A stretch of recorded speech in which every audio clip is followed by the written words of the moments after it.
విద్యార్థులు శాస్త్రవేత్తలుగా ఎదగాలని, నేటి పౌరులే రేపటి శాస్త్రవేత్తలుగా ఎదగాలని సైంటిస్ట్ శ్రీనివాస్ సూచించారు. మెదక్ జిల్లా మండల కేంద్రమైన వెల్దుర్తిలోని జిల్లా పరిషత్ ఉన్నత పాఠశాలలో 9-10వ విద్యార్థులకు సైన్స్పై అవగాహన కార్యక్రమాన్ని నిర్వహించారు.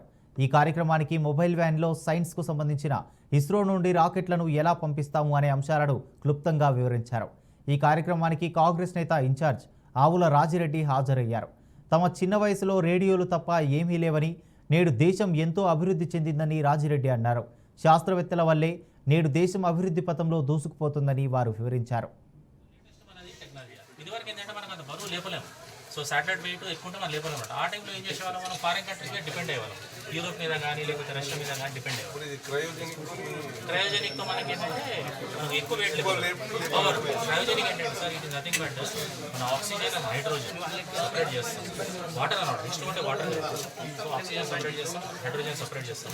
ఆ రెండు మనం ఫ్రీజ్ చేస్తాం అన్నమాట. -140 -250 ఫ్రీజ్ చేస్తే that is nothing but cryogenic feel. ఇప్పుడు ఏమైందంటే మన చంద్రయాన్ మనకు మీకు గుర్తుందో లాస్ట్ అపోలో 11 1969 అయిన తర్వాత మళ్ళీ లాస్ట్ మిషన్ అపోలోది ఇది జిఎస్ఎల్ మార్క్ 3.